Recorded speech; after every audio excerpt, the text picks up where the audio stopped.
Hello, ladies and gentlemen. I am happy today, because today we get to play a very special game, Robotech Battlecry, if you couldn't tell by the intro and the title of this video, which I should question you. This game was my childhood. In fact, with one other game. But, so, as you can see here, we're going to click on this. Now, I thought, funny the story, right? I thought I had the file and everything already there from like when I played as a kid, right? Because I kept my memory cards from my PS2 and all that stuff, right? No, it turns out I must have deleted it and it's gone. So, fuck me. So I cheated a little. And what I mean by cheat is I didn't unlock all the missions or anything. There are cheat codes to this game. But I wanted one thing, and it's not to make it. And it's not like anything overpowered. I didn't change the models. You only started with 2 variants of the Veritechs, which are the mechs, by the way.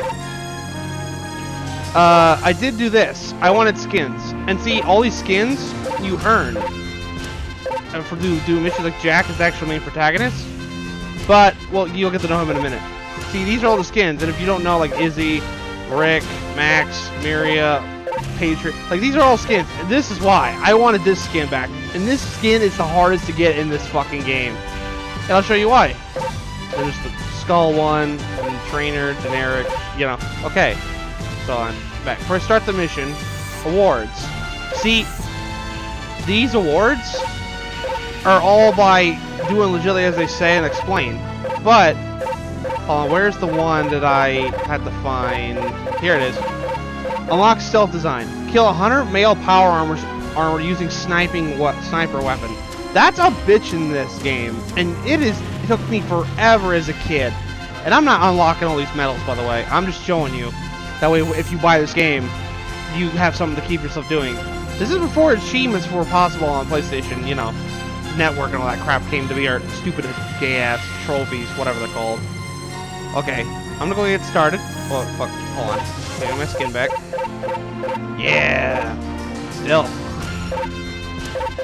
Alright, let's go. My name is Jack Archer, and I'm a pilot of the Robotech I'll be Defense quiet Force. for the cutscenes. I was born just before the global war.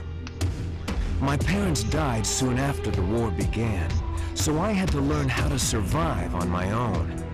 Sometimes I wonder what kind of person I might have been if things were different.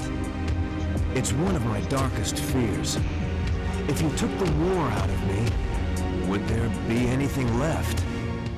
The global war had been going on for a long time. All the experienced pilots were dead. My government was desperate, and the draftees started getting younger and younger. I needed a way to escape all that misery on the ground, so I didn't mind much when I got drafted. Flight training came easy to me. It was like I was meant to be a pilot. They said I had a rare talent, but somehow I didn't see it that way. After a few years, the government dissolved. I became a mercenary, hiring out to any nation that could afford me.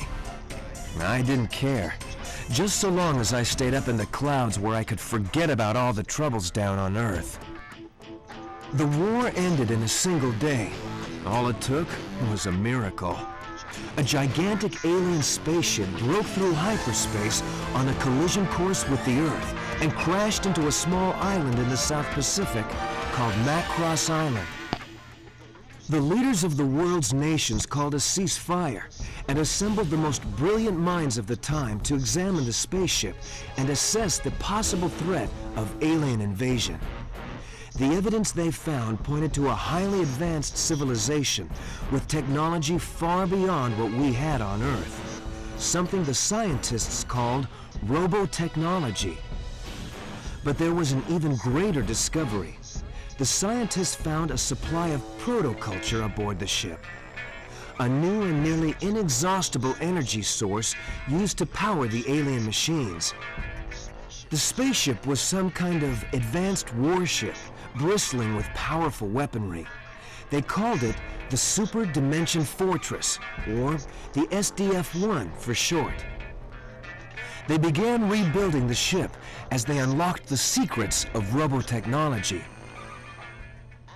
After the arrival of the SDF-1, work kind of dried up for a while. With the war over, no one wanted to hire mercenaries. The world was at peace for the first time I can remember, and I was starting to get used to the idea. Those were happy times. I had been living in Macross City, helping to rebuild the SDF-1. I was just getting used to my new life when Roy Fokker, the legendary Skull leader himself, recognized me as I was getting off work. We had met a few times during the war. Sometimes I was on his side, and sometimes I flew against him. Over the years, we ended up forming a friendship. He told me he needed pilots to join a new military outfit called the Robotech Defense Force. Roy said they had some new kind of high-performance fighter that could beat anything I ever flew. They called it a Veritech. I made Roy prove it to me, fighter to fighter. Why did the military need a transforming fighter? It was well known that the aliens were warriors, but there was one detail that was kept from the public. In a top-secret debriefing, we were informed that evidence from the crash indicated the aliens were 40-foot-tall giants. The RDF developed the Veritech fighter to fight the aliens on their own terms. It would mean the difference between survival and extinction. After my training, I was stationed with the carrier Prometheus on Macross Island. On the day the final construction of the SDF-1 was completed, the entire city prepared to celebrate. That was when the Zentradi arrived. The SDF-1 belonged to them, and they were determined to take it back. So, yeah. By the way, that cutscene, that widescreen, that's not the recorder, by the way. That's just how the game presents it. And I honestly like this game. So, okay, hold on. I'll continue in a second, though. Okay, so basically, that's actually the legit story of how it basically all this started. And the game, for a while, follows the series until the SDF-1 leaves and then comes back, and after the what happens after that, which I'm not going to spoil it if you haven't seen this 80s anime, for fuck's sake, watch it, for fuck's sake. So, really good show. So, basically, this is where the game starts. And with that, I don't know, like, Jack, like, it's a character, he wasn't in the show, by the way. He was completely just made for this game. But I like how they involved Rick Hunter and he's like one of the best characters in the show. And it's sad what happens later. Spoiler alert. Not really. But anyway. And then Rick Hunter and all the other characters when the ship goes into space. But you're going to see that like literally in a few minutes. Not a few minutes of this, but within a few missions. So, alright. Hold on. Let's get this started. We are under attack by alien invaders in Sector 412. This is not a drill. I repeat, this is not a drill. All forces proceed in battle formation. Well, boys, you heard her. This is the real thing. Destroy all targets. We've got to cut them off before I remember to play this game. I'm on my way, Yeah. Wolf Squad. Still fighting to intercept invaders at Zone my 428. colors. Traffic's pretty heavy out here, so break formation. But try to keep each other covered. So this is the game. So basically, you got your missile pods. Square is your primary weapon, and circle. No, that's circle. It was triangle. Triangle is your other special. Your attack is what they call it in this game. But really, the best way I can put it is it's basically how you defend against missiles in Battleroid mode. You'll see what I do if I do that in a minute. Basically how the game works, like, not all the games like this in the air combat, it's actually a lot half and half of this and ground. And even space missions where you fly around. And you can always change in, like, your mode at any moment, like, say, like, I'm now in Guardian, now I'm in Battleroid, and that. Hold on, I need to get back to Jetfire, though. Okay.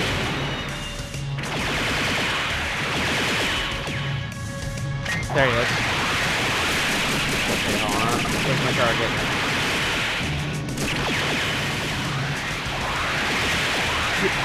So yeah, there's 2 blue targets is what we're defending right now. They're attack copters, I believe, or they're just other fighters, I'm not sure.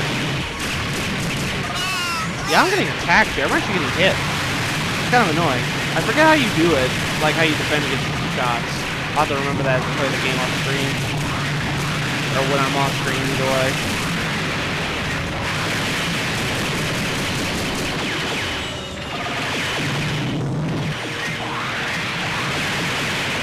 I used to remember like everything about like how everything worked in this game, like the missiles, like how long it would take them to fire, how long it actually like took them to hit, like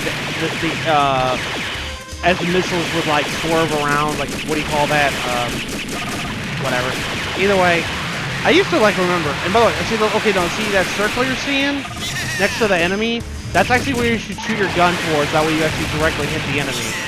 That's kind of an interesting thing with this game. I don't think I've seen any other game do. It's like it's like, oh, like your missiles, they automatically lock on, they go on their own. But like when you're shooting your gun, though, it's not directly pointing at them. It's actually like the computer's calculating constantly of like, okay, there's your target, and this is like if they're flying, the speed, the bullets, how they're gonna evade, and how they're gonna curve. And I like that in this game, honestly. I think it's like one of the coolest things about it.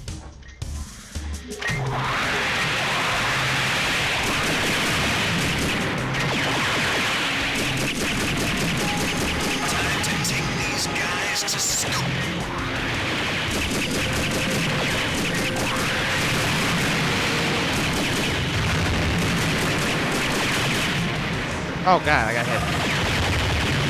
Motherfucker.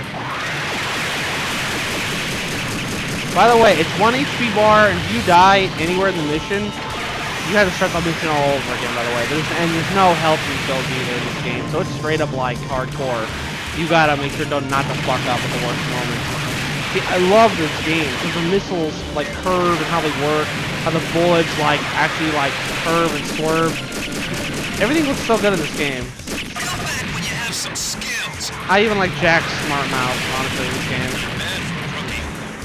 Stay glued to that radar. This island is still crawling with bogeys. Rookie, I'm gonna make you eat those words. Skull Leader calling Wolf 10. We've got more enemy readings in your area, and they're heading for those Sea Sergeant helicopters. Get out there and intercept them. I'm on it.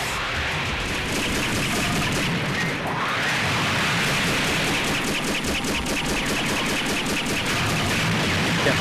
Oh, don't hit myself. Okay. I don't know if there's friendly fire on your own missiles, but I hope there isn't. Because I don't remember that, if there is or not. Okay, missiles lead. Cool thing about your missiles, right? Your missiles are always locked on to where in your radius of your computer, as in technology in this game. They, like, if you don't know where they are and you're trying to find them, who your, like, computer's targeted at, you can switch, I believe you can switch it by the stick, but honestly, I always just like to find them. But honestly, oh, shut up. Why are you flying around those fucking choppers? Like, that is the most useless vehicle in all of this. God. Like the Medeas of Robotech from Gundam, if you get my joke. God, useless vehicles. Like, they were not meant for battle. They were really just transport vehicles, period. There we go. That was the first mission. Yeah. SDF-1 control to Wolf Squadron. As soon as you are refueled and rearmed, proceed to Macross City to defend assigned sectors.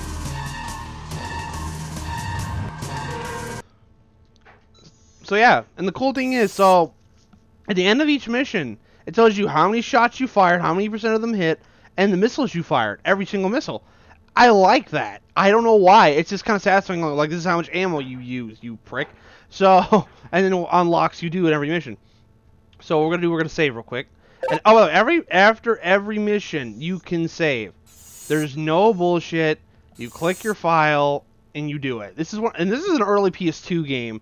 And honestly, at this time period, it was a fucking miracle that you even had this kind of good saving system. Because don't get me wrong, like, you had saving and stuff, yeah, but like sometimes in certain games, you had no, like, most games did not have a good save system. Like Ocarina of Time from like the N64 had like the best, where it's like no matter, like, you would save automatically on your screen save, and that's where Lily would leave off, like this game does. Not in the mission though. There's no like in mission saves though or anything like that. That'd be cool, but no. There we go. to Zone 209 and secure the area. Check your heads-up displays and follow the arrow. I'm on my way. So, okay. Remember, Macross City wasn't made to accommodate anything the size of a Veritech, so you're going to run out of room pretty fast. You new pilots should stick to Battloid mode until you develop your skills. So yeah, basically, this is how the ground missions play out. It's basically, it's a maze. You will have to find them, like realistically. Okay, move it. Yeah, these are some fraudy pods. I want, again, there are like whoa. God damn it. Ah, okay, hold on. Yeah, here it is. Yeah, it's hold circle and Battloid mode for the missiles. That's what I'm forgetting about. See, there's different types of pods. You got your missile pods, you got your laser pods, and the Centrati, and there's a lot more enemies, and they're gonna get hard. There's enemies that will wreck your shit, and there's bosses in this game too that are aces of the enemy.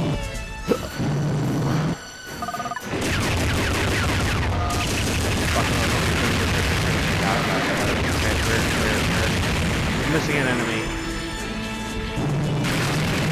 Oh, he's down below me.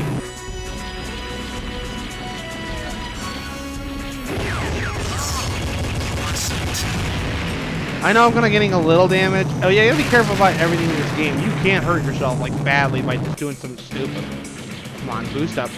Boosting takes a minute when you're like in Battloid mode. Oop.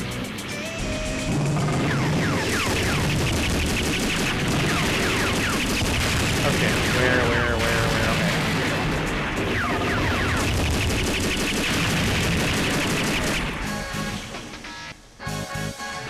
I can't, no, I don't remember if there's a limited thrust. I don't think there is, so, fuck. No, there is not. Yeah, that's why I now remember now. This game had a really badass thrust system. There was no bar. No wrong, I guess you could say it's kind of unrealistic.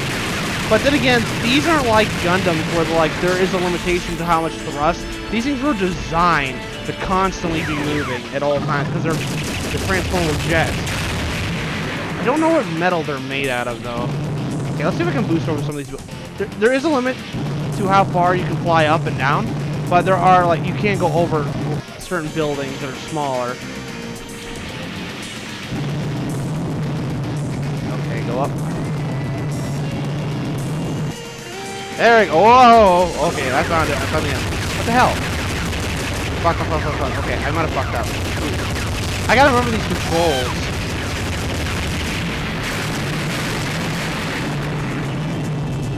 I know, I'm an old man going back to old games here, folks. Gotta give me some leniency. So, yeah. This game is really fun, and I really remember this game fondly as a kid. Okay, whoa, fuck. I need to shoot down the missiles, that way I can not get hit so much.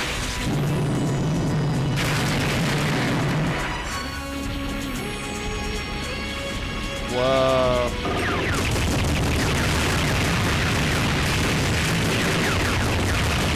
Now, one thing that did annoy me in this game was one thing and one thing only, and it was the gun and what I'm in the missiles. And what I mean is they all have limiting factors to them. Oh fuck.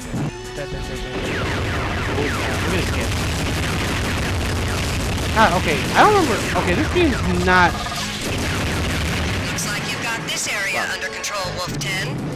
There's a group of destroids requesting backup in Zone 214. Head over there and give them support. No. So basically your radar works just like that. And how I literally like the radar for this game because it really gives you an easy sense of like where's your enemy at, especially if you're just even when you're not, or when you are just disoriented. Enemy battle pods approaching. Yeah, and if you recognize these, now if you look at these, when the cutscene will help you show them better than you can in the game. Oh fuck, hold on. Now I need to change to Guardian mode. No, this is why I hate Guardian mode, because it moves, and it's so fucking annoying. Because you're trying to defend those two Battloids at this factory here. Okay, back up.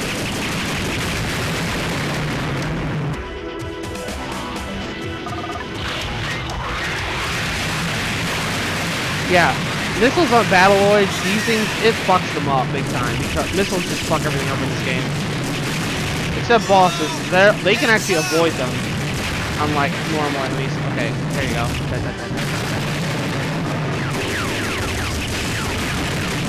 Fuck off, leave him alone.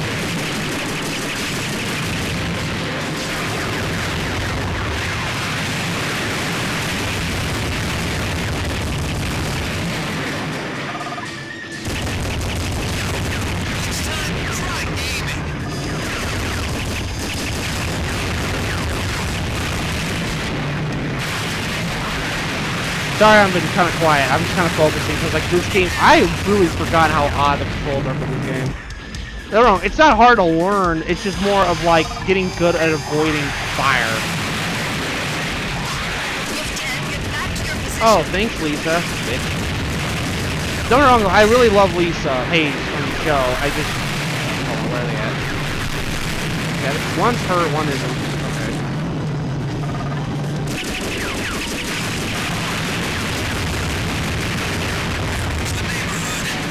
One thing I'm kind of annoyed by in this game is legitimately the fact of they have like kind of like the other mechs or the other Veritechs, not the Veritechs, I forget what they call those.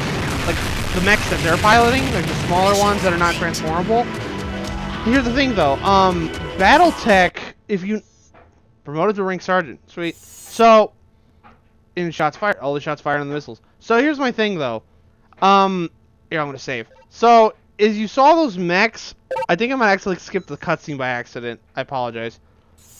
I don't know, but here's the thing: those mechs, and what you'll see in this game, and if in the original opening cutscene that is at the beginning of this video, before like we act to the gameplay, those look. If you don't know, if you know what those are and like what the name of those mechs are, they're actually originally from BattleTech. Macross kind of was able to escape the Macross came up with them. Oh, by sorry. executing the Cutscene, damn it. spacefold maneuver, which took most of the island along with it. I nearly got killed when that happened, and was in the hospital for months before I could fly again.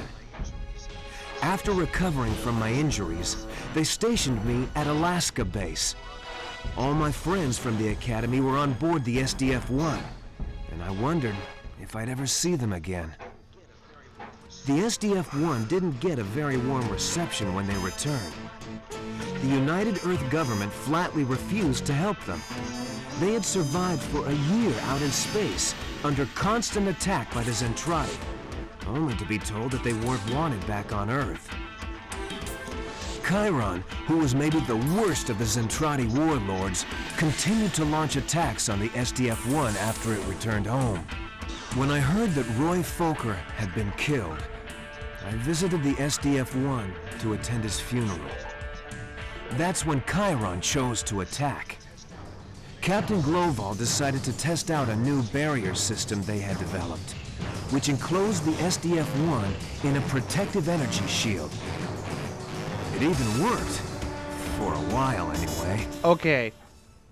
Now, sad story. If you don't know the show, what happened was the SDF-1 activates its hyperdrive sequence in the show, and it takes not this whole. See in the background picture you see here of the load screen, that ship and that whole island go with it because they didn't realize how big the hyperdrive jump is on this thing, and they never tested it, and they literally teleported to Pluto within the blink of an eye, and it took them a year flying back.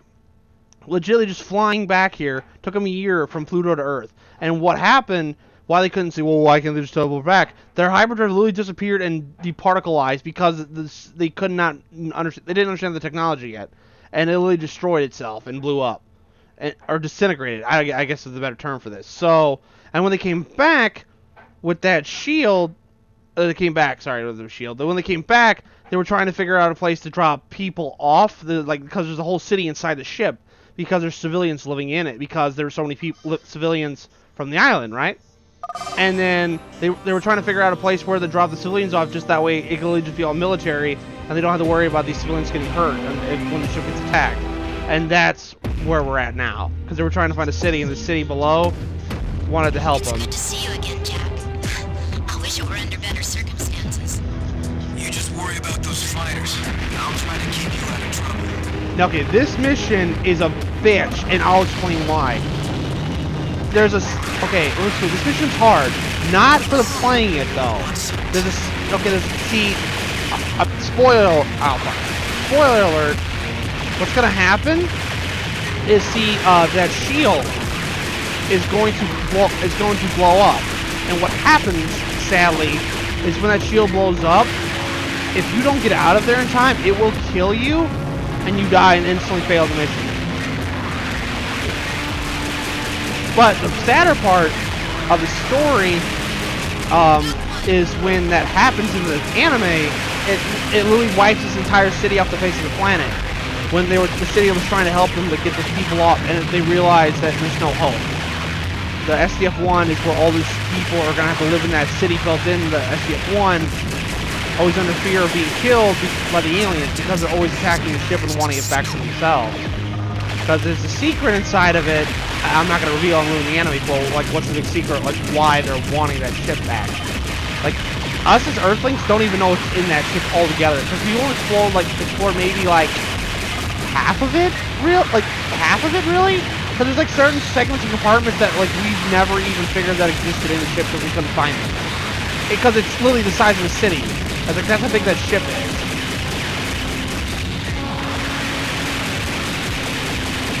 So yeah.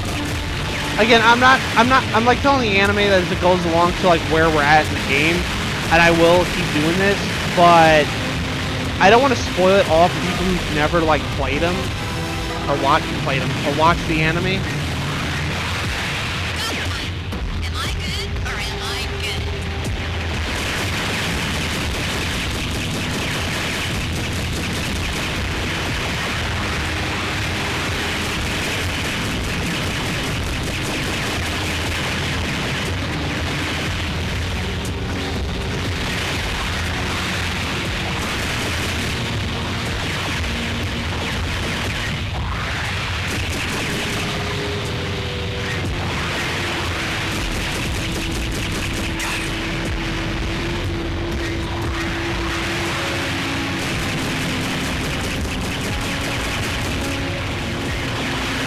Okay.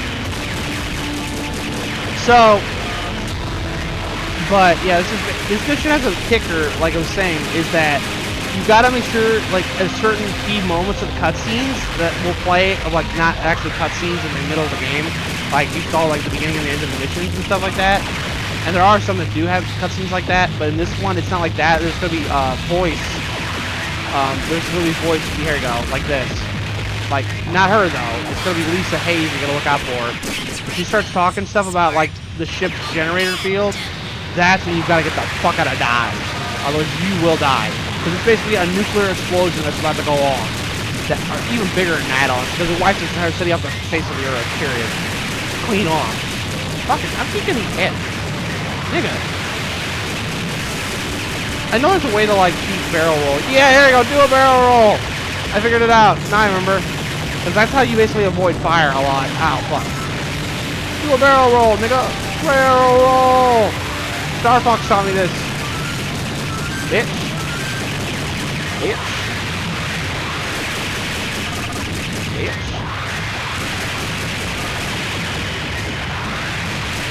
So, another thing I really like about this game, though, legitly, from, not just being a fan of the Robotech series and, like, oh my god, it's a game of it, like the original Macross series, but part of it,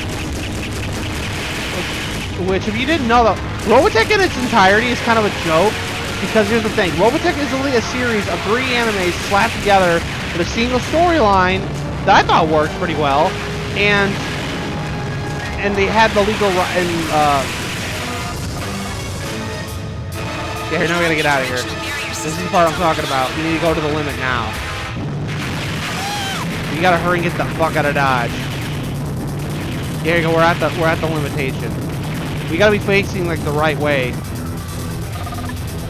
when it goes off. And, oh shit, did we get away? Attention all Veritech fighters. Emergency. Woo! Okay, I got out. I barely got out. Cause see, your distance actually matters in this mission.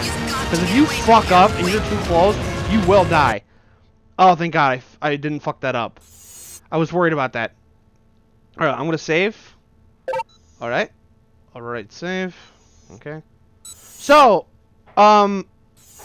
yeah. So, basically, though, we're at 30 minutes now, basically. I'm gonna keep these at 30 minutes. Unlike the only reason I had those Metal Slug videos, like, so long. Okay, I'm going to quit. It'll be alright. I got saves and the mission's unlocked. So, we're basically at 30 minutes now, and this is the next mission at Force of Arms.